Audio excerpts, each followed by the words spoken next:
Okay, we are with Adam Batstone. Finally, someone's last name that I can say. Adam Batstone. What is the background? The last name is English in my research, yeah. Oh, in your research. So your parents are Canadian. Well, yeah. You had to look. They were born here, yeah. Oh, wow. Oh my gosh, you're an actual Canadian? Actual Canadian. Whoa. Yeah. We have so few actual Canadians. Oh my God. Yep. We should have some like music and balloons and confetti firing off. Yeah. Holy smokes. Everybody sees it, well, the length and with the vowels, they want to make it sound Italian. Batstone. Yeah, something like that. But it's pretty simple. Batstone. Yeah, Batstone. Wow. That works for me. Finally. Yep. I get made fun of all the time here because I can't say anyone's last name properly. And Adam, before we're going to get you to introduce yourself, we were just talking how like I'm a little beat down today. And 10 years ago or so, 12 years ago, Nick dragged me to a CrossFit gym. Mm-hmm. I was like I think the definition of the trainer that told me that I was skinny fat, which he said was like the ultimate insult or something. Like he's like, you're just horrible. Yeah. I think he meant it. He had love in his heart when he said those words. And then I couldn't do like a deadlift. I didn't even really know what a deadlift was, if I'm being honest. And they put on a little bit of weight and I kind of almost threw up my back. And my brother was so embarrassed because he had already been working out for like 20 years by that time. He said, he came by and he kind of whispered, he said, don't tell anybody that you can't do that. Right. I'm like, I don't know, Nick, my back's hurting. I don't care. I have no ego here. Like I can't do it. But then over the years, I finally got my first pull up and did all these weird and wonderful things at the gym. But then this week, Mike, who goes to the gym, we go together. We started doing this cycle of 8 or 9 weeks or whatever it is. And part of the things is bench press. And in CrossFit, you generally never do bench press. So it's not like I have a big history of bench press. And we got up to 200 pounds for reps. So I think we were supposed to do 3 sets of 8. And we always hit the programming. But this week, neither of us could do it. I did 7 reps at 200 pounds. And then the next set I did 6. And then I did 5, which is kind of embarrassing. And I'm just destroyed today. Like I just feel like my nervous system said like, we did other things. We did a salt bike, the salt bike, and we did burpees and we did shoulder press. We did a whole bunch of other stuff, but specifically that. So that's what got me. So I have done CrossFit sporadically over time. Okay, have you? And I don't want to say it's, about our age. I have not hurt myself a couple times at CrossFit. Yeah, the physiotherapists that know us are like, CrossFit's the best. Yeah. We have so much new business all because of CrossFit. I've gone for my shoulder. I tore my Achilles, but that was soccer. But I was doing CrossFit and soccer. Tore my Achilles, full tear. That's an 8-month rehab. That was a disaster. All kinds of weird and wonderful. My back countless times. But now I'm convinced I'm indestructible because I keep coming back from it. But can you do a muscle up? I can. It took us a long time. I'm so proud of that too. I'm so thankful. I'll pay you later for asking that. I'm so thankful. I did. That wasn't set up. Bar muscle ups. I can do I can do a few in a row, and ring muscle up. I haven't done in a while, but I have done a strict one before, and I was like one of the proudest moments of my life, man. That's good. Yeah. Why do you ask that? Can you do muscle ups? No. No. Well, not at this point. No. Yeah. Got it. Yeah. I'm out of practice. Yeah, they are very satisfying for some reason. So Adam, for those people who don't know you, how the heck are you? Your office is like close to us here. I don't know if that's top secret information. No, it's fine. You and I met in the parking lot. Yeah, we met in the parking lot. Yep. You know what? You said you whispered the word. You whispered the secret code word to me. Bitcoin. Yeah, you're not allowed to say it too loud. We became instant friends. Yeah, but you're not. You don't come from. You come from. I would call it a traditional finance. What's your story? How did you get here? What's going on? So over 20 years, so just after 9/11, I started in the very traditional legacy finance space as an advisor. So for 15... Is this you just getting into the workforce at that time? Basically, yeah. So just after 9/11, just for the time frame, it wasn't specifically after 9/11, but for time frame, And so was working as an advisor and did that for 15 years, worked with a couple different financial institutions. The last one was a large bank-owned brokerage, had a large successful wealth advisory practice. In 2015, I sold that practice and left the comforts of the big bank. But 2015, well, hold on a second. Why did you walk away from that? Yeah, so when you're dealing with people's money traditionally, giving traditional advice, typically what happens is if you're successful at it, you're dealing with more and more sophisticated, wealthier clients over time. They get more sophisticated, wealthier, which means their needs and their demands get, I guess, more demanding. So what was happening was all my clients, and I had been able to whittle down my practice from somewhere around 500 clients, very abstract types of clients, to just about 100 families who were all, relatively wealthy. And they all had something very similar that they were trying to solve. And that was, how do I get the same types of investment results that I see in my own business or my real estate holdings in my traditional portfolio? So that was kind of the, I want the same tax deferred compounded growth that I could get in my business or my real estate or both. How do I do that in my normal portfolio? And the way traditional portfolios are built, you can't really do that. It's not that you can't have growth, you can, but I think it's why they call it wealth management as opposed to wealth creation. And so for me, it was this puzzle that I was trying to solve. Well, how do I deliver, how to give access to these types of opportunities that these people want that aren't their own businesses or they aren't their own real estate? And so you couldn't do that in the kind of like the gated world. Yeah, you can't do it. You can't do it in the gate. Just like a financial advisor can't sell a house or, they're not a real estate broker. Is there a ballpark return that you could tell people who are thinking this way that you were kind of aiming for? Like, I know it would change. Yeah, well, the system, I guess the system, if you will, has always said, be happy with 6% or 8%. It doesn't even really matter what the number is. But anybody who's got a business or has had other types of investments, like, the types of real estate that you help people buy, they're seeing 20% returns, 30% returns, 40% returns, and often mostly because of the leverage. Well, the leverage, but still, right? Yeah. Agreed. And it's you can't provide access to things in a traditional model that would even do that. And a lot of that has to do with what I'm learning now, or what I'm recognizing now, is that if the bank isn't participating in it, meaning their investment banking arm or their capital markets arm, it's not provided for their clients or their investors on their platform. So if the bank's not actually doing the investment, they don't offer it to their clients. Typically, yeah. Which means all the other things they're participating in. Well, they're there, just like if they're issuing shares or they're doing an investment banking deal. They need to sell those to the market somehow, right? Mm-hmm. Now, that's an overly simplified answer, but traditional investment isn't supposed to deliver the types of tax deferred compounding returns that you get outside of the legacy system.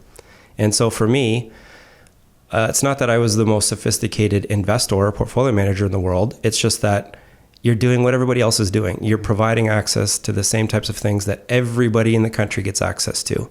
And so my clients were asking for something different, and I couldn't do it on that platform. I couldn't do it the way that, or to help them get access to the things that they were really asking for. So before you quit, Yep. Did you have an investment idea that you wanted to go down into? And when you did quit, is this were you married at this time? Like, what kind of life decision is this? So my kids are 13 and 10. So 2015, my son would have been 12, 15 months old. Yeah. Well, right. My number two.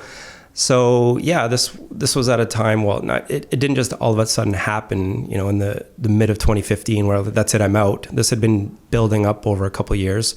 So I had helped a bunch of people through the 08-09 credit crisis, right? I was full of clients at that point, and seeing how a bunch of their capital was eroded overnight, with the way the markets were going down, like 40% was an average decline in somebody's stock portfolio. So a friend of ours, Greg, told us that he would take the GO train. He was trading bonds downtown. Yep. And he got on the GO train during that era one morning. And he was doing big stuff for the banks. And one morning he got on thinking that the whole system was about to collapse. He says there was a morning that he got on the GO train to go downtown, and he thought, this is it. Like, it's all going down. So to go through that is, Well, and to think about, most of the wealth in Canada is consolidated amongst older people. So whether they're in retirement or close to retirement, a lot of the liquid net worth, because that's what you're dealing with in the legacy system, is liquid net worth. A lot of that was subject to equity market exposure, right? So stocks. Mm-hmm. And what went down overnight? Stocks. And why were people in stocks? Because what they were used to be able to be invested in, so like bonds, government bonds or whatever, that's something higher yield, was no longer in favor because of the yields that were offered or the interest rates that were offered. So, I mean, we can talk about the macro stuff, which I think we're going to later. But what was happening is people were going to have to go out deeper onto their risk curve to try and get some of the returns that they were wanting to get. And when you do that in your retirement portfolio, now it's subject to these market whims that could potentially have volatility equal to 40% overnight. You know, we're dealing with that, right? So that was a part of it. So that was the first thing that had me thinking, well, what else could be done here? What else could we do here? Because right now, the menu that the bank provides or the menu that the brokerage provides doesn't really allow for or contain things that might mitigate that. Now, so the path that I went down there was initially, well, what about alternative investments, quote unquote alternative? So you start looking at hedge funds, you start looking at PE, private equity funds, anything else that's alternative or not correlated to the equity markets, so that you can try to include those into the portfolios to try and provide some growth, trying to provide something that isn't subject to the same market whims that the traditional portfolio is. So that was the path that I first started down. And then, so finding some ways to include alternatives. So I became a bit of an alternatives investment specialist in the sense that anything that was alternative to, you know, buying a stock or a bond or an ETF or a mutual fund. But what was again happening is everybody was saying, hey, look, I'm already doing, you know, great in my business, but my accountant wants me to take money out of my business, or we need to take stuff out of the business, but I don't want to put it in ABC XYZ share. And that was like over and over and over again. So after a few years of that, and after a few years, I even had built my own trading algorithms, trying to figure out, well, what can I do to try and trade the market more mechanically that is going to reduce the potential that my clients are going to see the volatility that they'd seen in 08 or 09. So we start going down that path, and then, you know, it's not a dire problem, but it's a useful problem, because, you know, when you're a financial advisor and you're paid on your assets under administration or under assets under management, if you see your assets decline by 40%, it's not just your clients who've lost 40% of their assets. You've lost 40% of your income potential as an advisor, as somebody managing this group of relationships. So that's kind of where it started, on the kind of the back of 08, 09. And then time and time again, these conversations with clients. And so what happened was, it wasn't just me leaving the firm and then starting the company that I have now, but I had an interim step there. It was a 3-year step where I went to a private equity fund that was raising all their own capital in-house, direct from private investors. And so it was the right time for me to go figure out how that worked. So I went and joined them. I helped them manage. They had 5,000 clients, which is a lot. I helped them manage and kind of professionalize their platform, helped them raise some capital, and they just happened to be doing raising capital and acquiring commercial real estate. So even though we're kind of meeting here a little bit on the real estate side and perhaps some other things, I didn't set out to be on the real estate side of the equation. It just so happened, and we can talk about, you know, what we actually really see that as now is stores of value and stuff like that.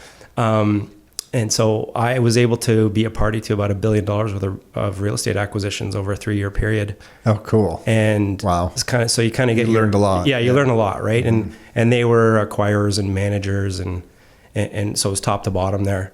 Commercial, was that all Canadian stuff? All Canadian. Oh, wow. And it was 80% of that would have been multifamily, so apartment buildings.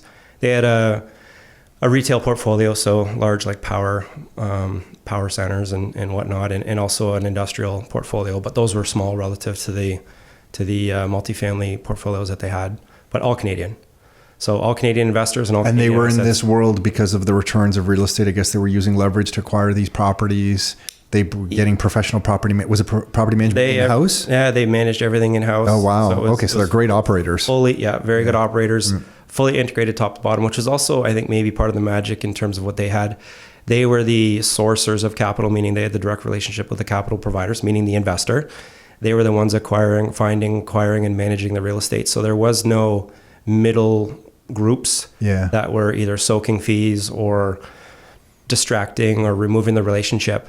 So yes, 3 years there, learned a tremendous amount on the capital raise side, on the client side, on the acquisition side, on the management side. and of course on the regulatory side. So after 3 years, it became time to move on.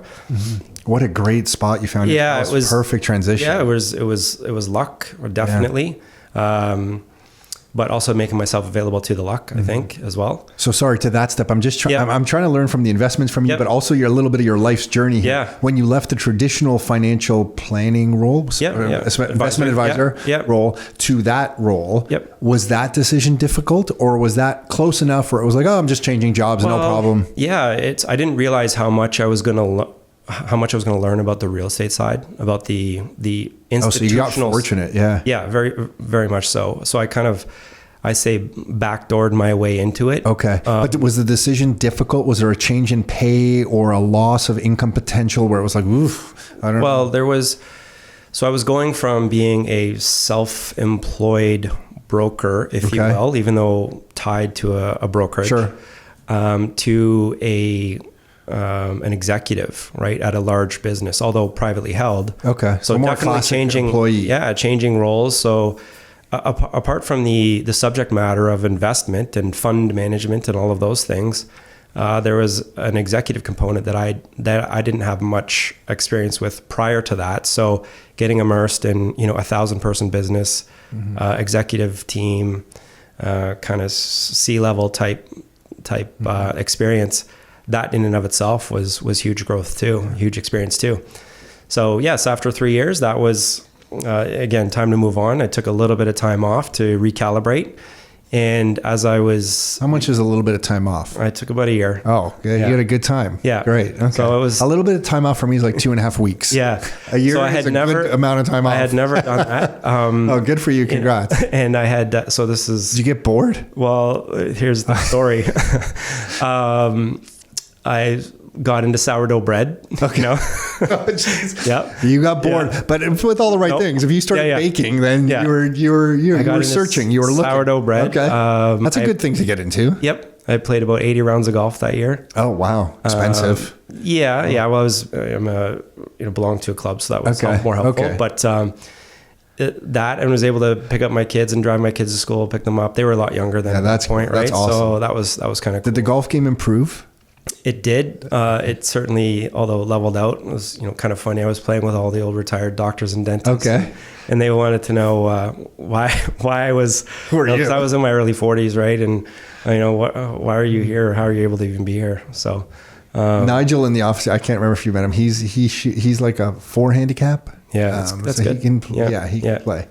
Yeah, I was a low single digit as a kid growing up. I'm not quite that good anymore, but anyway, yeah. So since starting new business, so I was taking that time to both kind of recalibrate and then figure out what the next steps were. So, how did you try to figure out what the next? Was that like an intentional process, or it was just like, oh, I'm going to take a year off, or were you like sitting down some days trying to map out what you could do, journal ideas? I don't know, think about stuff. Yeah, I was thinking pretty deeply about it, and so I certainly had my own ideas and my own thoughts in terms of what I thought I would do. And of course I had lots of calls from headhunters and I even went on many interviews. Did you? And just to kind of see what was out there.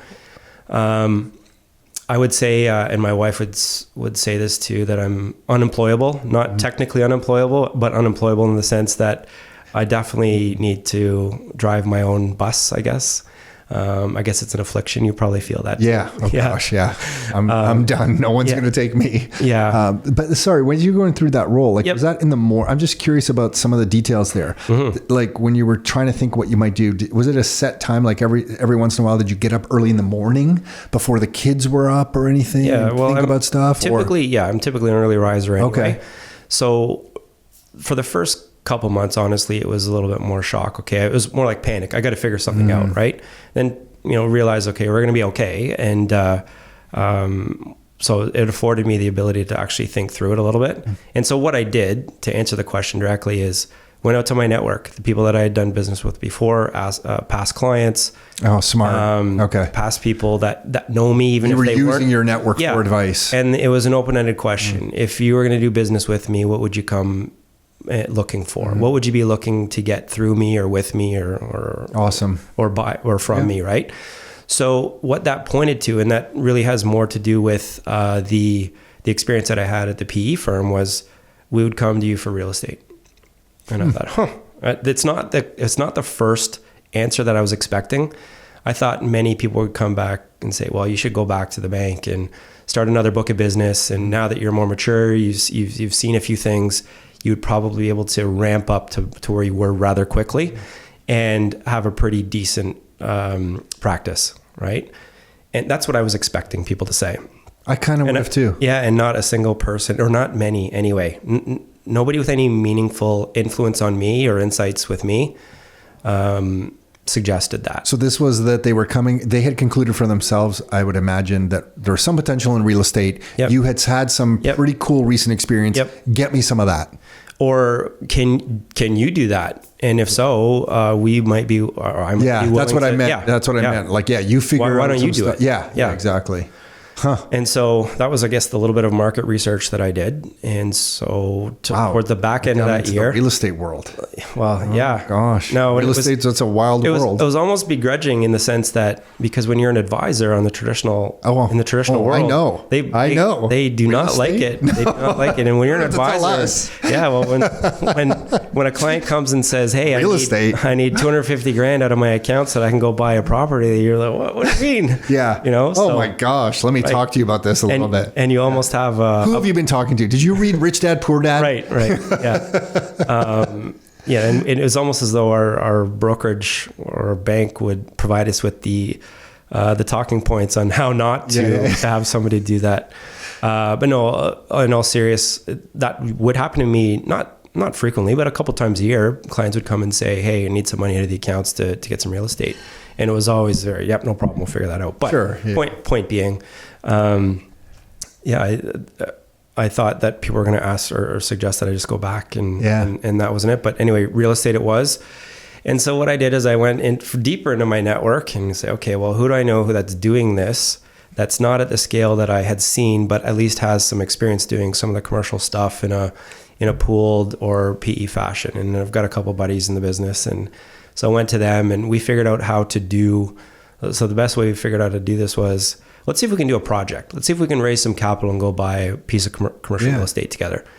So we ended up doing 2 of those, and those was like beginning of 2019. So to set the stage here, what you shouldn't do is launch a business just before a global pandemic. No. Especially one that you didn't get the notice. You didn't get the advance notice? I did not. No. Nobody sent me the note.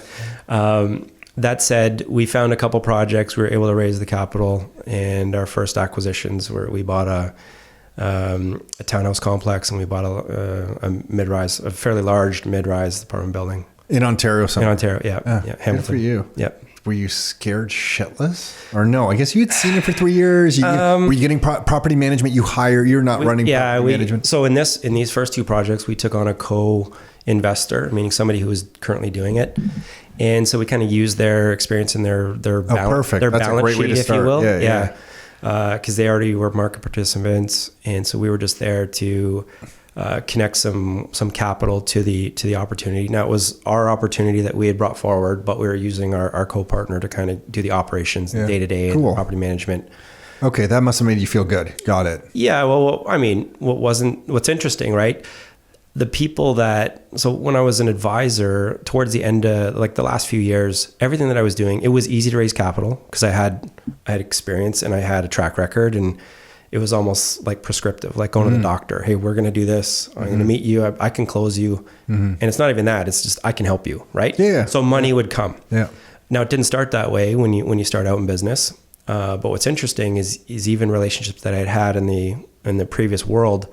We had, I don't know, when I was talking to my network, I'd identified somewhere between 25 and 30 million worth of capital that was sitting on the sidelines that needed to be put to work. So this is a great start, right? From people you knew. From people we knew. Yeah. And I said, okay, well, that's, I think we can do something with that. So we found these projects, and what's interesting is about 10% of that actually got written in the form of checks. So that was the first big... That sounds about right. Yeah, that ratio sounds about right. But coming from my previous world, if I'd have seen 30 million and had that deep of a conversation, you were a 30 million was, the 30 million was coming in, right? At that stage. Sure. So I was using You were tied to a bank or financial institution. Big bank. And what I learned quickly there is everything that I'd done under a previous banner or with a previous playbook meant nothing anymore. When it's funny, I want to keep continuing, but when I left, because I was at Oracle for 7 years, and then I was at a company called NetSuite for 2 years, And when I left here, multiple people told me, hey man, we trusted you over in this software world. Yeah. We're never. Yeah. I had one guy who I had known since high school, a bit of an asshole, I would say. But still friends. Just that's his demeanor. Yep. He's like, I will never give you a single loony to invest for me. Yep. You know, and I actually haven't spoken to him in a lot of years. I've been meaning to have a talk with him. But I think when you leave one world and people trust you and know you and under a certain banner in a certain space, you go do your own thing. And it took us a long time.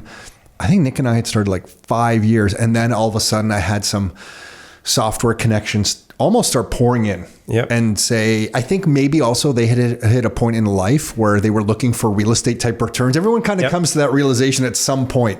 And they're like, I know this guy, Tom, he went down this, he's still around. I assume he knows what he's doing if he's still alive in this space. And then they started entering. But that, I would say 5, 6, maybe even 7 years. Yeah, maybe 7 years. It was just crickets from the old network I had. And that's opened up and continued to be really good. But I'm not surprised to hear that. Yeah. So we managed to get them acquired and closed and, successful on path. So what financing was okay? Cause you were partnering. So you probably had someone else who had some financing contacts, First National, commercial financing, wherever you went. Okay. So that smoothed that out. And the company, was that 27 Capital formed at that point? Yeah. So I launched the name of the business late 2018. This kind of once I figured out that I'm going to go down this path. And then we started acquiring under that name. And the purpose of the name, 27s? Yeah. Everybody asks. So it's 2 sevens, as in 77, and there's nothing real magical about it. It's my birth Paul year. Coffey. Oh, it's my birth year. Paul Coffey's. But it was my number in a lot of the minor sports I played. Okay. And then there's some ties to my kids' birth dates and my wife's birth dates and whatnot. So it does all wrap up into the family. But that, and when I was looking at all the names of firms, especially like hedge fund or whatever, they're like Granite or we were going to be called at one point. We were going to be called what was it? We had this idea. We had a list of 20 names, and one of them near the top was like high net worth, and we're like, why don't we be High Net Realty? And I literally started to throw up in my mouth. Like I started to think this is gross. And Rockstar was a joke for us. And it came out of frustration. One day someone was asking us, like, why are you even doing what you're doing? It's so much work. It was somebody from my previous life, very corporate. And they're like, you have to go around with people and buy these properties. Then you have to deal with properties. And I'm like, you know what? Everyone that works with us, they're rock stars because that's a lot of work. They got to take a risk themselves. They have to own the property themselves. They have to deal with everything themselves. And you know what? We're rock stars because we're standing by their side. No matter what happens, we're going to take care of them. And as a joke, we wrote down like Rockstar Real Estate, and it came from just that kind of frustration. So the name that was a joke, we went with it. And the day we announced it, one of our clients pulled us aside and said, listen, my wife already doesn't like the fact that I'm going into real estate. And now I have to go home and tell her that the guys I'm working with are called Rockstar Real Estate. I think I'm going to take a pause for a little while. And we're like, hey man, that's totally fine. We're good with the name, but we totally understand what you need to do. So I can see what you went through with the name. So I just didn't want it to be anything common that you would have seen on Bay Street or old, because we weren't trying to be that. And something that peak results, or something. I didn't want it to be tied to a specific investment style or investment class. Okay, so then that's important. So real estate to you was just a vehicle for the returns. If there's something else that presented itself, you would be open to it. Well, the one of the big takeaways that I took from that PE firm that I was with is that one of the reasons they were really successful in attracting investment capital from individual investors was because it was real estate. And it was something, and I'm sure you use some form of this too. It's tangible. You can drive by and see it, and you can touch it. And inherently, you don't have this very, abstract investment thesis that you're trying to bring. It's people live there and they pay rent, and they get it. They get it. Whether that's a single family home or whether that's a large apartment building or a complex of them. So what I learned was, real estate is or commercial real estate in particular, was a good complement to a core portfolio that somebody already had, or it could be a core portfolio and then you could complement it with other things. So depending on how you presented it to somebody, you could show where it would fit in their investment curve and say, all right, well, we have an option that is unlike others, or an access point that is unlike others, and it either fits as your core or it fits as a complement. So the curve to you is a risk curve or a return curve? Oh, I just mean like it's a little bit of both, but I mean anything that you might have in your portfolio, all the things, right? People can point to real estate fitting in it somewhere. And so I found that was a really easy way to initiate a relationship with an investor. Start with a real estate project. And when you say commercial real estate, are you referring to the multi-units as commercial? I am. You yes. are, okay. Yeah. And it was the multi-unit an intentional choice, or would, if it has some industrial units had shown up off Spears Road in Oakville, you would have went for those too? No, it was the multifamily by choice. Why? Well, again, going back to the tangibility of it, the understanding, especially here in Ontario, what do we hear the last few years? Housing. Simple concept. Yeah, housing is an issue. So if you can be a part of that, whereas we were also, we were seeing where retail, come after the pandemic, retail assets might have been challenged or industrial assets might have been challenged. Not that there's an opportunity there, but again, to simplify the discussion that we would have with an investor, a potential investor, was, hey, there's that building over there, together we own it. And that's the simplest way that I had seen to initiate a relationship. That's really what it comes down to. And the structure of these for your clients was going to be what? Buy these and hold them? Are you going to try and increase the value, or no? It's like an income thing. Like so how is this presented? We look for value add. So old tired assets. Okay. The multifamily stock in Ontario is old and tired. The last ones were really built in the 70s. Yeah. So you're seeing 40, 50, 60-year-old assets. Our research shows there's about $50 billion worth of these assets in Ontario alone. Oh, okay. And maybe 5 or 10% of them have been improved in some way, meaning they're all ripe to be plucked, right? So the other part of it being, we weren't worried about the 100, 150, 250 unit assets. The institutions already own all of those. We weren't really worried about the 4-plex or 6-plex because individual investors own those. So we wanted to focus in on call it that 20 to 60, 20 to 80 units, which in Ontario, a lot of those are still owned by families who have owned them for 40, 50 years. Yeah. So part of the acquisition strategy is to find those. So it's a sift and sort, right? You find the right brokers or relationship with the right brokers and find families who might have an estate issue or a tax issue or any of those things and try to figure out, okay, how can we get a deal done here?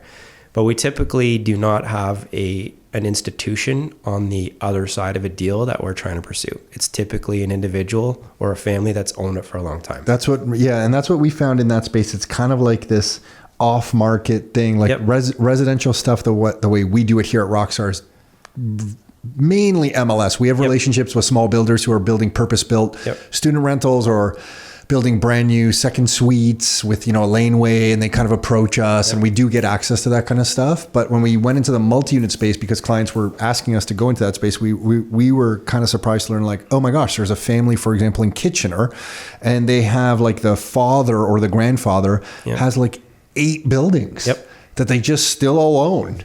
And he just has them as his own little, almost his own pocket listing that he just, as you're a real estate person, he just kind of presents you the numbers and you make an offer and he might accept it. Well, and these are often, we found they're still owned by the individual directly, not even. Yeah, oh, totally. Not even a corporation. No. Yeah. They're often depreciated fully to zero. Yeah.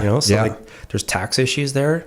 Yeah. So we look at not only are we solving an issue for a would-be investor, meaning trying to find a place for some of their capital, but also a potential exit or solution to somebody who holds these types of investments. I never thought about that. If it had been appreciated down, they have a little bit of an issue on their hands they're trying to solve there too. So they got to time things with who knows what else is going on in their lives. Huh. Yeah. Okay, so multi-unit, you're in that space. You do this in 2019. And have you continued to do it? So we did those first couple projects that gave us enough conviction to go further into it, right? So we launched our fund in the middle of 2021. Okay. So our fund is designed to be, open-ended, which means it's consistently raising capital and consistently acquiring.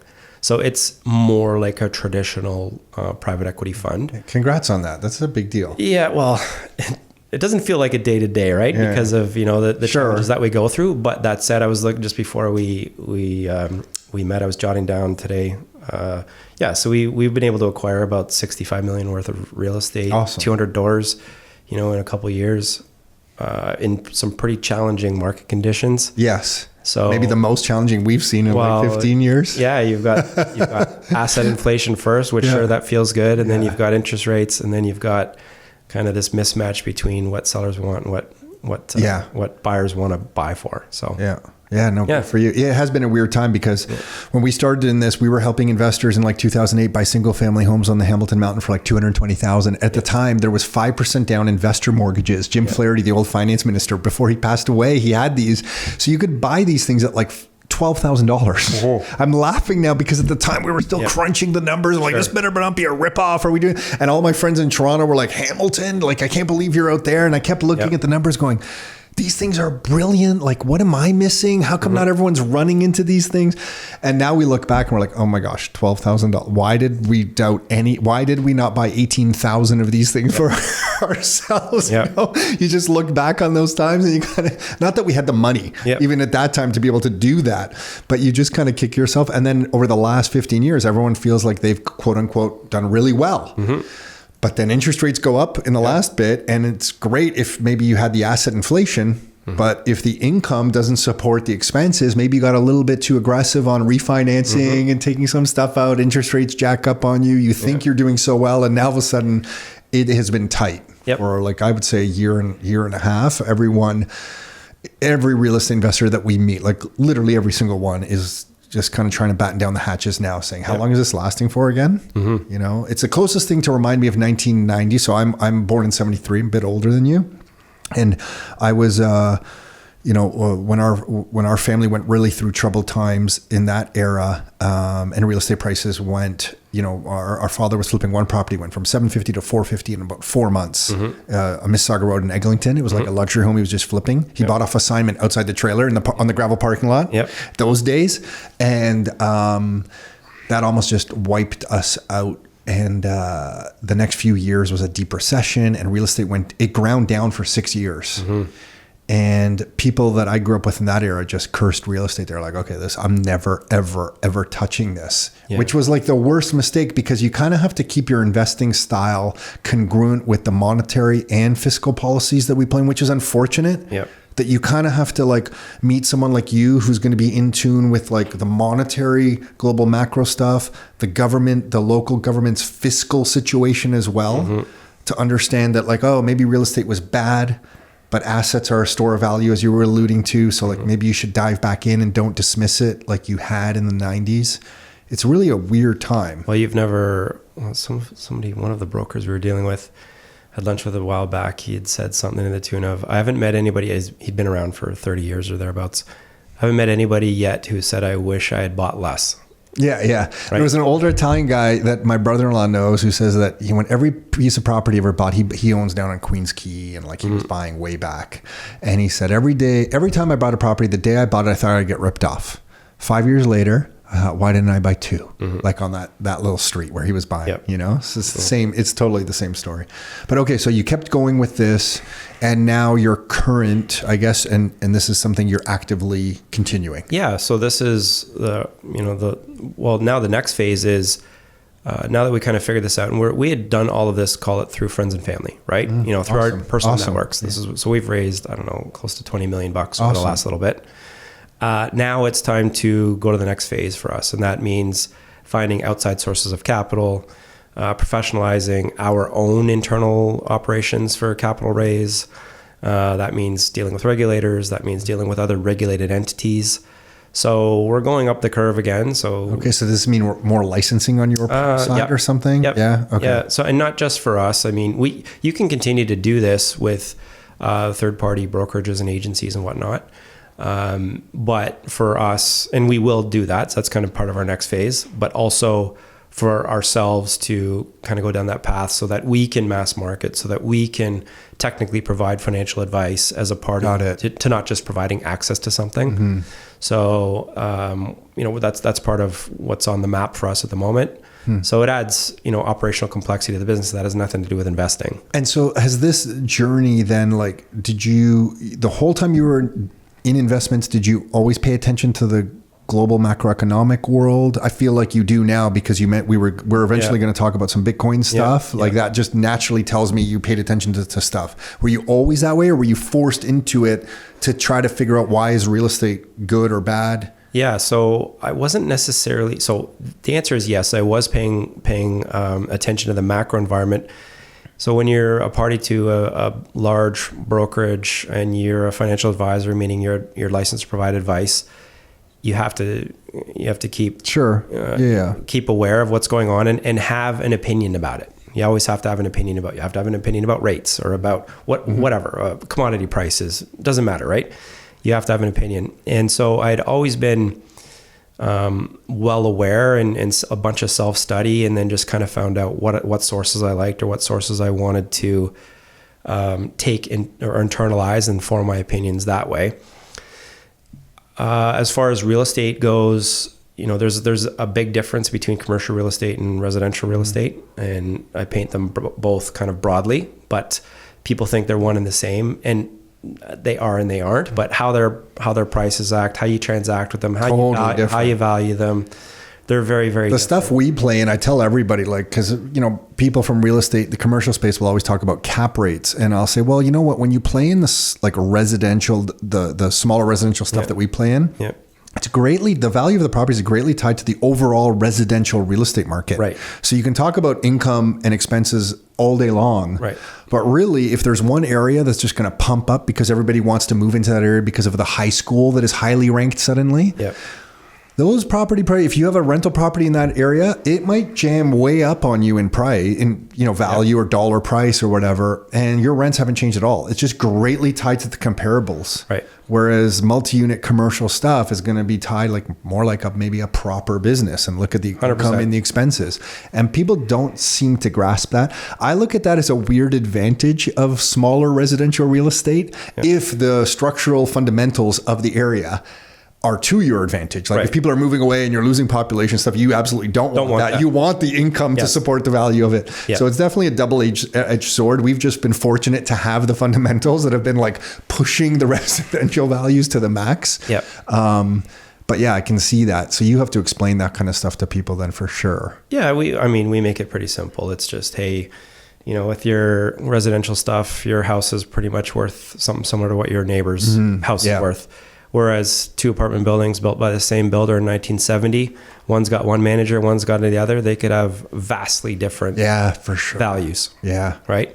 Yeah. So anyway, that's one thing that I like about the commercial real estate side, is that everything is, I would say that it's easier to go out and buy a $15 million apartment building with a bit of capital and a decent balance sheet than it is to go buy a $600,000 single family home. Probably. You're thinking because the financing easier, you can go to the bank and say, here's the numbers. Right. Are you lending on this or not? Exactly. Yeah. At that price though, if someone's listening to this and say, okay guys, like I'm going to go buy one of these things, then they're still going to have to personally guarantee and that kind of stuff. So you're... No? Yeah. I mean, so okay. I'll say you have right some here, nice bankers. I have never, well, no, I mean, I say it right here. I've never personally guaranteed. Now, let me qualify this. I've never personally guaranteed a commercial real estate acquisition through my financial qualifications personally. I've signed. Yeah. Sure. So you've I'll write a PG. But you've had enough of a business that the banks have looked at this and said, okay, that's enough. We've said, to any lender, we want you to judge the asset on the asset itself. Yeah. Good for you. Yeah. Yeah. Great. So I would say if there's any small piece of advice there, push back just because the lender said, hey, we want you to, give us your sin in your first birthday or your firstborn child and all that. And say, just have a look at the asset first. And even if you can't shake that entirely, you can change the terms. Maybe it's for 2 years and then you're able to change the terms in the document, in the mortgage document that say, hey, I'm not going to personally guarantee after 2 years, or reduce it, reduce the exposure over every 18 months. Now we did, when we bought our very first one outside of our initial kind of co-sponsored investment, we had to find a couple lenders. Now we still found, tier 1 lenders, but we had to find ones who didn't need those things from me, the general partner, initially for our first acquisition. Yeah. And then once you get, a handful of those under your belt, and they get comfortable with you. Yeah. And then you've got enough net equity in your portfolio where they can see, all right, there's value here. Yeah. Sorry, it's getting hot in here. I'm going to ask. I just turned sorry. I should have done that before we started. Okay, so that's going on, and then how do you stumble into the world of Bitcoin? Because I think that's how we cross paths. You came across probably some of our content online. How did we? You saw something about us. I know what happened. You saw some very sophisticated guys discussing real estate, and you're like, "Holy shit! Look how professional these guys are! Like they got it going on." Well, I'll tell you what I kind of admired was that here you guys have a great business here, right? And you've done it doing a certain thing, that's providing access, to what you do, and you educate people and you got a community and all those things.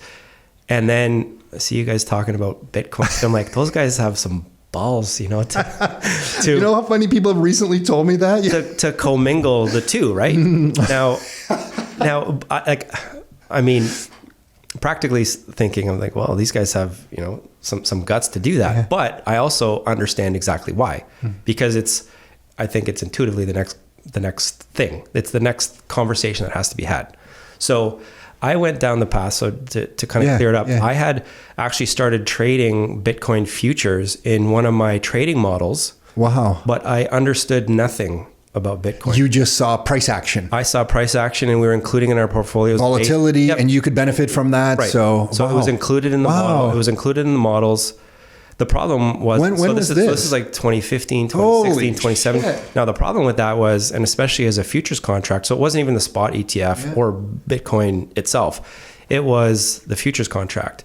And the futures contract was so volatile that the holding kept getting bounced out of the portfolio just because it would go past your rules. Right? It would push against the rules. So it kept getting bounced out. That said, I knew nothing about Bitcoin, and even back up a couple of years. So 08, 09, and then through that, our own bank would publish articles about Bitcoin, but not favorable, right? So articles. And it was, and really what they were. I remember those articles. Yeah. So and these were internal ones from analysts. So because they're trying to arm you with information so that when your clients ask for them, you've got some information, or you've got it right behind the real estate articles that they're giving you. Yeah, I was right. It was the same author, right? But really what the only benefit that they were really talking about back then was this concept of blockchain. Now that's really only one small component of what Bitcoin actually is. So fast forward, as I'm sitting and thinking about everything that's going on, and I was looking today through my text messages because I wanted to make sure I got this right. My very first Bitcoin acquisition was in 2021. Oh, wow. Cool. So October of 2021. Cool. Huh. And so the time frame there was, we're kind of on the backside. An institutional guy going into real estate and now talking and buying Bitcoin. Yeah. Wow. So how that came to be is kind of the backside of the pandemic, where everybody's still kind of at home. I was doing 75 hard. Have you heard of that? Yeah. Yeah. Oh, you're crazy. So I never did. Can you just describe that for everyone? Yeah. So 75 days, 2 workouts a day, one of them outside, 10 pages in a book, clean eating, no alcohol, and a picture every day for 75 days. And you did it? I've done it a few times. Oh, good for you. So I happen to be on a 75-day cycle in October of 2021. Okay. And reason I'm talking about this is when you go for your daily walks, because that's really what your outdoor workout is, typically is a walk or a hike or something like that. A lot of podcasts, right? So I was getting into some of the podcasts, and I guess what was starting to happen at that time, a lot of the larger, more sophisticated podcasts about Bitcoin were coming out. Sure. Michael Saylor was starting to really make the rounds and articulate it in a different way. Yep. Yeah. So he was certainly one of the big influences. But that point was, so me thinking about it, then I had a bunch of bells go off. And I was able to tie it back to, even back to me being an advisor and talking about people looking for having to go out the risk profile or out the risk curve to get more of a return for themselves. It wasn't that they needed more return. It was that their money was being inflated away. Like that was a connection. You had for me. that. I had that connection. Holy shit. So then I mean, you then start going down the rabbit hole. I feel now bad for you. Bad. Yeah. Right? So, oh my God. So it wasn't, your whole world started to blow up. It wasn't about this thing that I might be able to buy and make some money on anymore. And so, I went down that path. I went down the store of value path. I went down now unit of exchange for me is not really a big thing. Really had me looking into money supply, monetary policy. Oh, wow. Okay. And, Austrian economics. Yeah. Okay. So you went down. Yeah, you go down it all, and then starting to figure out, okay, compare it to other cryptocurrencies out there. And, I'll admit on here, I had even bought a few other same here. shit coins. I thought I thought I couldn't understand. I'm like, I must be, if I misunderstood Bitcoin for so long, I must also misunderstand these things. Right. And then I owned them for a bit until I did enough research where I'm like, oh, this is just smoke and mirror bullshit. Yep. I'm out. And I just felt cleansed. Well, that was, I mean, kept my Bitcoin and washed myself of the other. Yeah. So I was acquiring, mainly, it was daily. So I started stacking daily. Oh, wow. Once I had enough conviction, and not that I was trying to sell myself. It's just, as you start peeling back and making connections, like intellectual connections about it. Right. And I go, okay, no, I need more of this. We need more of this. And then you start to see how something like this can solve some other issues, especially issues that I'm trying to solve, which is not so dissimilar to you, trying to connect people with opportunities to preserve and grow their wealth. Just different ways. Right. Yeah. So, this is as we had, so I, going back in the timeline, launched my fund mid of 2021, the actual fund, but here it's late 2021 where I'm now connecting Bitcoin. So I spent literally the last 2 years, and I'm probably thousands of hours into my research. And you start, writing ideas about it, right? So now it's. I started doing book reports about it and sharing it with our clients. Great. Like I got the Bitcoin Standard. I did a book report. Like I did a presentation, all my notes in Keynote, and we shared it with our clients. And then I did the Fourth Turning, which I don't know if you've heard of that book. I've heard it, but read the Fourth Turning, did the same thing. So that was the way I was kind of teaching myself. I was like, when you present something, you learn it deeper yourself. So I was doing that similar kind of thing to you. Yeah. So it was getting deeper and deeper, and then connecting some other things. And then I'd say my major epiphany was really not that long ago, less than a year ago, when I pledged Bitcoin for a loan. I wanted to see, not that I needed the loan, but I wanted to go through the process. And then that was the final piece for me. Huh. Why that? You just because you were like, oh, I'm actually using this as collateral? Well, not the fact that I was using it as collateral, because I've got other assets that have been pledged before for collateral. The fact that I was able to send these tokens to a counterparty, and literally within minutes. Wild. First off, onboarding, all that, it was incredible, but it was seeing, that was the recognition for me that the asset itself is pristine collateral. And then based on what I do up to this point with the fund, seeing commercial real estate as a form of pretty damn good collateral. It still takes, how long does it take to do a real estate transaction? How long does it take to do a financing close? And in commercial real estate, we just had we were just... and you guys also only work 9 to 5. Us poor residential guys work 24/7. Yeah, and Sunday afternoons and stuff like that. I like how you're directly laughing at us right now. Well, you guys... You choose your bed and you sleep in it, exactly.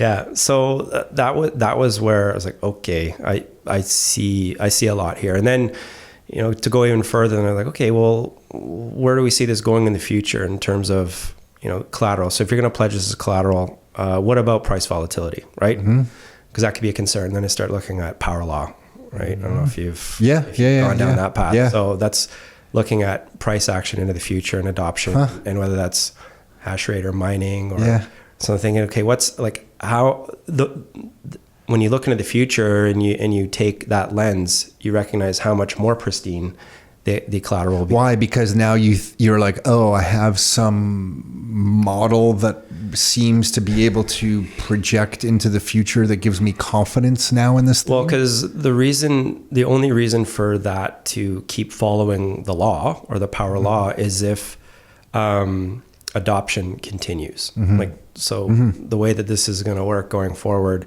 and to be useful for something, because just stacking, just stacking for the sake of stacking, I mean, that's going to look good on your individual balance sheet at some point in time, but there's a utility here. Yeah. And, I know that there's a lot of guys who say we're just going to buy Bitcoin and that's it. Which I don't think is a bad strategy for somebody, But the reality is we still live in a modern world where the modern world is still going to have to exist. And that means goods and services and businesses and all those other things. So you want the network to grow of users just because as that grows, it's kind of like any network effect almost. Well, it's that much more, it's that much stronger. It's that much more useful, that much more utility, that much more adoption, which means you can do more with it, which means it's that much more just natural to be a part of the everyday. My mind started, so I went down, mine was spring 2020, sitting in the back corner of this office in that corner. And I was a gold guy. Yeah. So I kind of knew store of value and I kind of understood, like I didn't talk about debasement as much as I talk about it now. I talked about inflation hedge and a little bit about debasement. For me now, debasement's like, wow, like this is debasement was although a straight upward sloping line, it was still just a straight line from 1971 until 2020, and then 2020 it went hockey stick. And I'll never forget pulling up the chart. I think it was on trading economics, and I pulled up Canada's first time I'd looked at trading economics, Canada's M2 money supply. Yeah.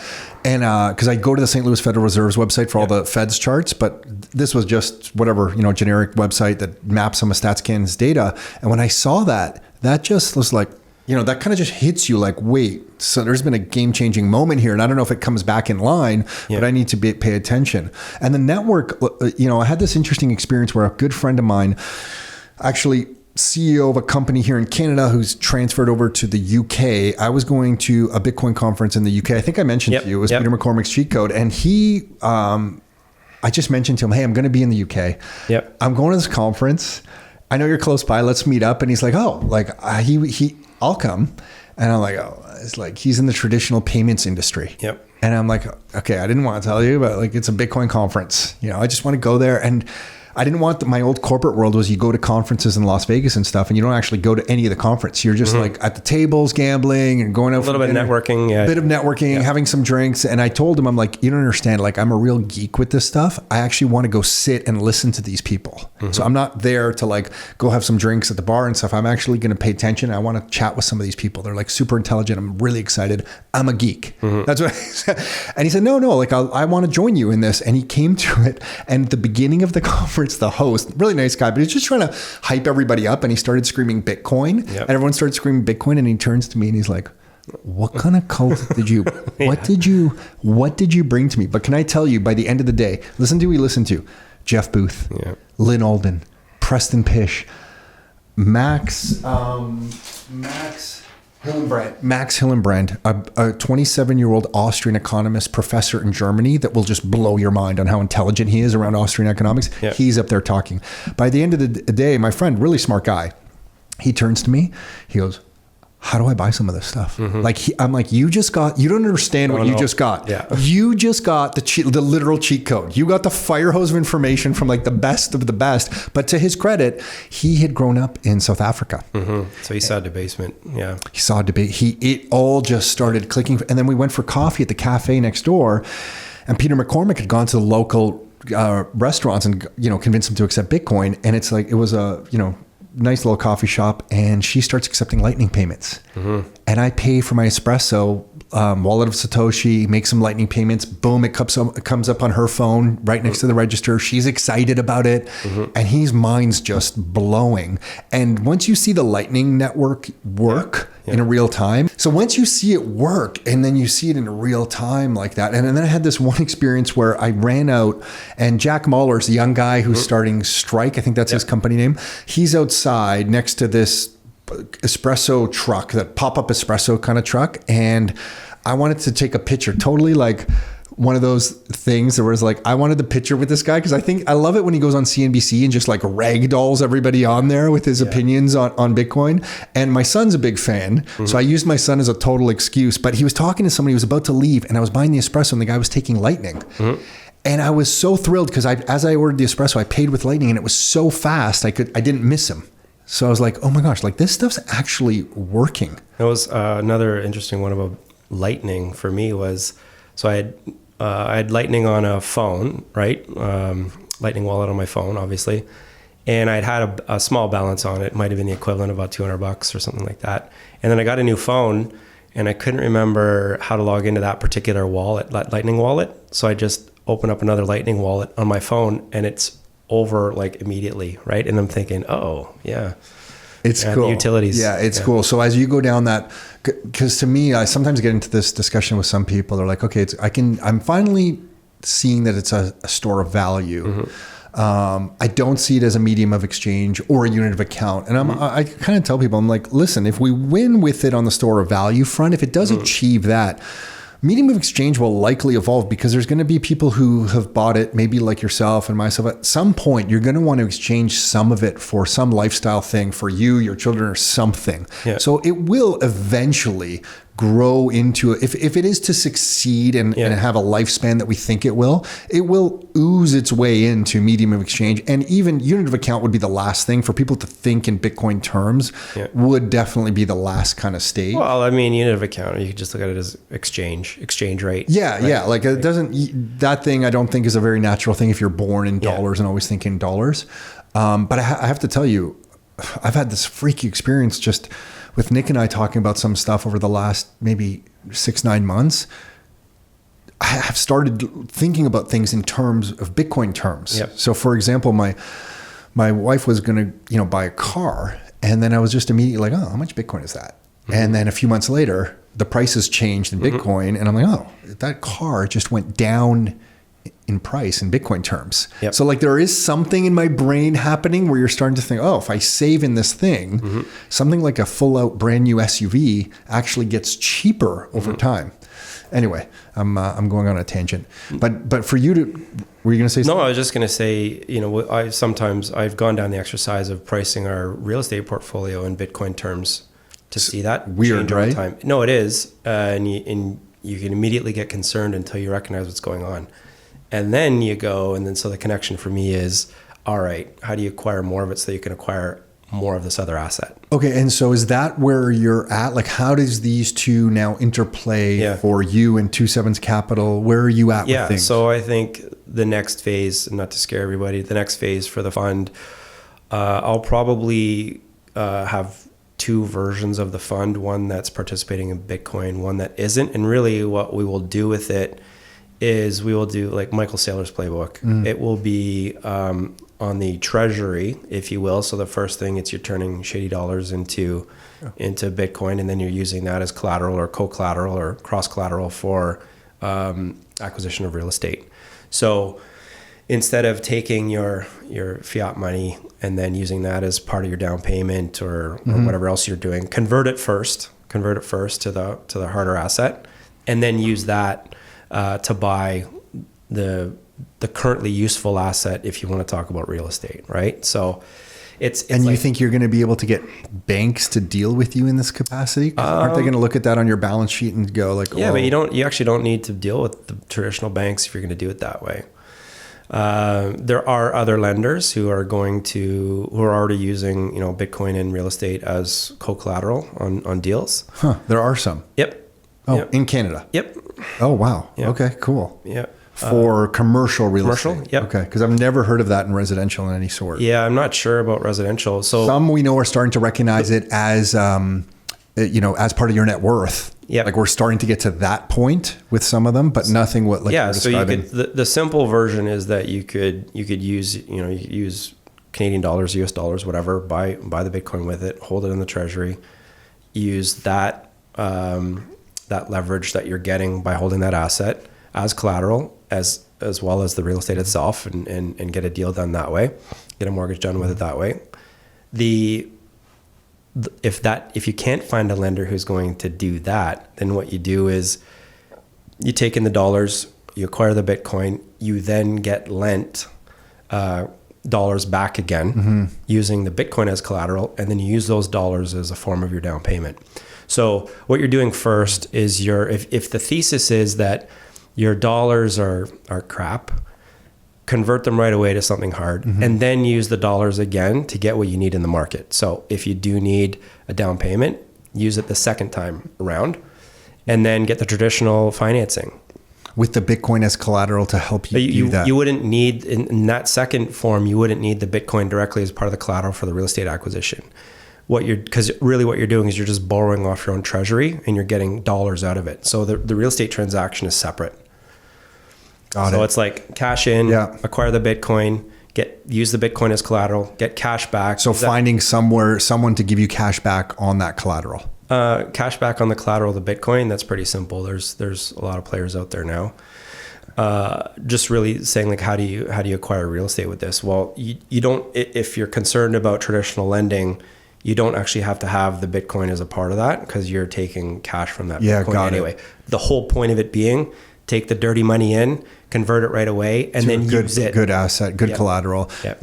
And I guess, so then the model that you have to operate under, I guess in that, is that if you do that with Bitcoin, the dollar price of it could make some kind of call that you have to repay? Yeah, but so like if you're using your Bitcoin as collateral, at least from what I've seen, it's very simple one-to-one transaction. It's probably like 50% loan to value. Yeah, so okay. like your volatility is not an issue with holding it, or else you could have a capital call or a margin call, on the I mean, it could, even the Bitcoin's wild enough that even at 50%, you could still get a capital call. You could, but the thesis again being, if like for us, if we're consistently if you're consistently taking in dollars anyway, you're consistently acquiring new coins. Oh, got it. Yeah, got it. So your fund is because this is something you would be doing on an ongoing basis. Sorry, for whatever reason, I'm just thinking of it as like a single raise of a set dollar amount. Yep. But yeah, you have new capital coming in at all times. Yep. Continuing to acquire. But even so, thinking about it, it's like, okay, say just for round dollars, say we need $5 million as a down payment for a real estate acquisition. Well, let's raise 10. Mm-hmm. Let's convert all that to Bitcoin, pledge that, get cash back. Yeah. Right. So now we got that 5 cash that we need, but we're holding 10 million in treasury in the treasury. Yeah. So that's going to sit in the treasury and continue to create value. So now your assets are your real estate. Like rocket fuel. Yeah. So now your assets are real estate. Yes. And the Bitcoin you haven't had to give up. Yeah. Right. So now the two are appreciating together in the structure, in the fund. So now the value of your fund holdings are the combination of your Bitcoin holdings and the real estate holdings. And now the real estate is, hopefully it's cash positive, it's spitting off cash. So what are you going to do with the cash? I mean, traditional PE would send that cash back to the investors. Just acquire more. Buy more Bitcoin. And the worst case, my brain always goes to worst case with real estate, because if I'm comfortable with the worst case, then just proceed. Yep. Is how my brain works. The worst case is that 50% volatility. But even if the dollar price of Bitcoin was to swing down, you'd have to sell some Bitcoin. You'd have to sell some Bitcoin. And I guess it's not impacted the real estate. Yeah. It's not impacting the operational cash flows of the real estate. Mm-hmm. It's really just what's giving you your initial down payment, if you will, for the acquisition or CapEx. Is anyone doing this in Canada? I do. From my research, I don't think so. Are you hesitant to try this? Where are you at? Well, so I've down so far as to instructing lawyers in terms of term sheets and whatnot. So I have no issue with continuing forward. It's just making sure that my own conviction is sound and right, and making sure that you're trailblazing. Well, I don't know. I mean, I don't know if it feels like it or not, but the point is we want to build this one so that it's as equally attractive to a legacy real estate investor who knows nothing or might even be scared about the Bitcoin.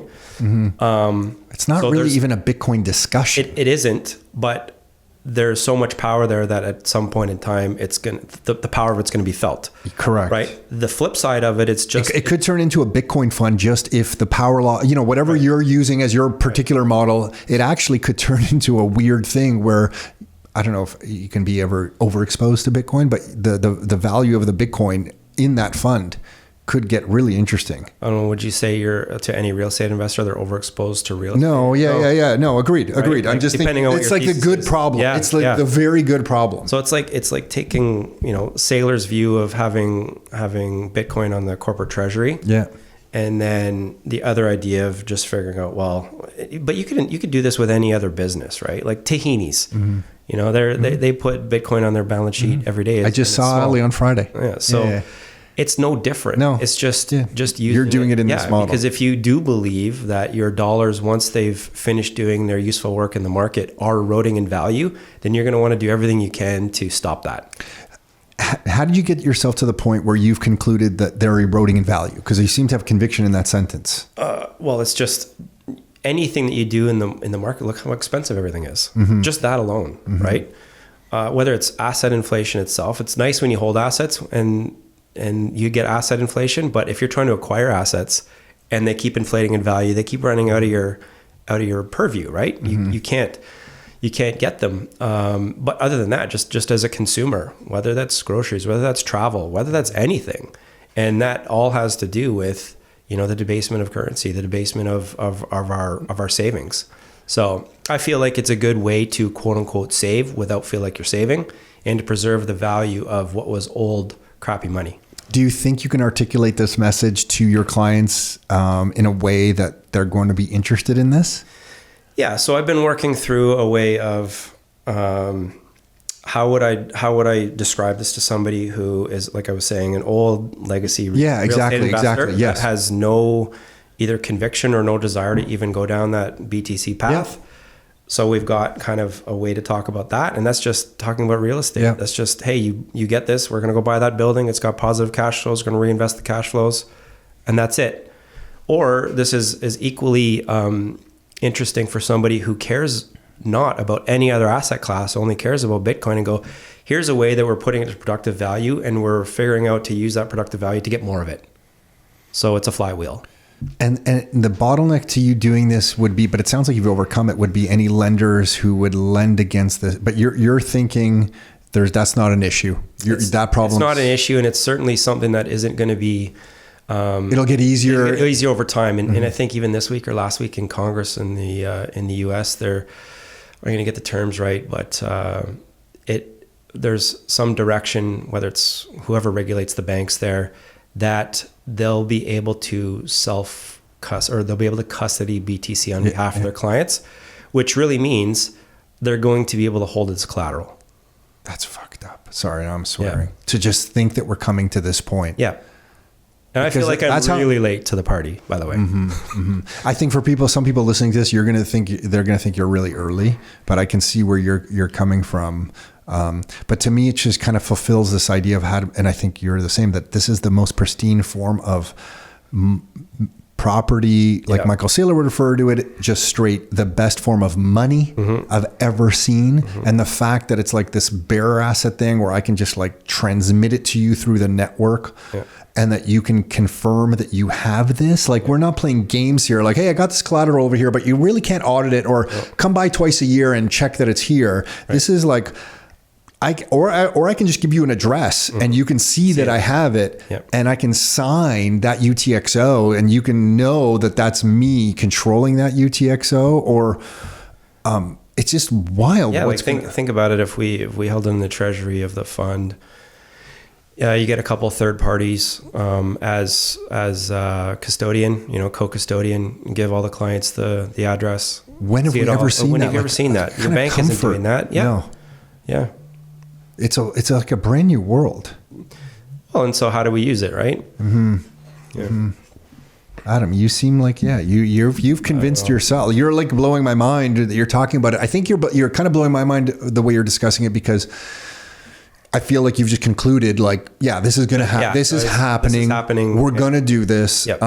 There was a gentleman by the name of Leon. I'm forgetting his last name right now. We actually haven't booked. It'll be via Zoom in August. Yeah. I feel like you guys need to meet each other. Yeah, so I subscribe to his Substack. Oh, do you? Okay. You can tell him. I will. We're going to do it over Zoom. I don't know what date in August, but we've just been going back and forth on Twitter, and so some of he writes really, really well. He's does he? Okay, I haven't actually checked out his Substack stuff. His newsletter is great. And, okay. And he talks a lot about pairing the two. Now he's a developer. He's a developer. In Germany, I believe. Yeah. Yes. So although I think his principles around doing it are probably even more profound than mine, but reading a bunch of his articles helped give me some of the, I guess, I don't know, clarity, maybe some of the clarity and some of the academic belief, right? Yeah. Because he seems much more academic than I am. But and sorry, and I just want to repeat something so I'm clear. You think that there's currently financial institutions in Canada who will look at some Bitcoin collateral that you may have and lend to you with that as collateral. Yeah, well, like Leaden, for example, right? Yeah. Yeah. So that's the one-to-one, but I've talked to them about doing cross-collateral deals with real estate, and they're open to it for them. Yeah. Oh, wow. Yeah. I remember they were getting into some real estate mortgage. I think it was more like residential stuff. It was for some Bitcoiners who wanted mortgages or something like this. I don't want to state overstate any promises from Maurizio there, but no, sure. I mean, I think everybody knows this is all brand new stuff, and everyone's trying to figure out how to do it properly. Yeah. Adam, cool, man. This is exciting stuff. I'm cheering for you. I really hope this, I don't even have to hope. Like, this is going to happen. Well, it's going to happen. Yeah, right? yeah. So it's just a matter of figuring out, and whether it's with real estate or not, figuring out how to use the asset with any other business model. I think anybody who owns a business or is operating a business has to figure out how they're going to do this. Agreed. And it's interesting. I ran into a bunch of people. Some of them I know listen to this all the time. They're in the real estate world, and they alluded to something you said earlier, like, oh shit, who are these guys? You know, they got some balls saying Bitcoin and they're involved in real estate. And they're not quite ready to do that, even though they're Bitcoiners. Yeah. And I feel like you don't really have to be scared of it, because it's just a natural, like if we're all trying to help people preserve their wealth and build a life, and if this thing is going to serve that purpose, I don't really, I think people trust you when you're speaking your truth. Yeah. So I don't know if you're listening to this, I don't know. It doesn't seem that scary to me. Yeah. I think in 2020, when I first started doing it, I did feel like, and we were here, and I think on the first time I started talking about it, maybe it was a little bit like, holy shit. But I've now known over the last 4 years, like no one that I know has taken any negative stance on us because of the way we're talking about Bitcoin. If anything, we're getting thank yous from people saying, hey, you opened my eyes to it. I was kind of dismissive of it, like I was. Yep. And you kind of made me pause, and I went down the rabbit hole. Yeah, I don't even know if I was dismissive about it. I just was blissfully unaware in terms of what it actually was, other than a name or a brand or a thing, right? Yeah. But yeah, it's I see some things can exist without it, but it's going to be a lot harder. Yeah, agreed. And I think that's the agreed. Even your old world. Yep. Like when you look at we were talking about this before we started recording, and I'll start to wrap here in a second. But when you start looking at the compound annual growth rate of this thing, it's tough for an advisor of any sort to now just dismiss it with this much history. I know it's fairly new.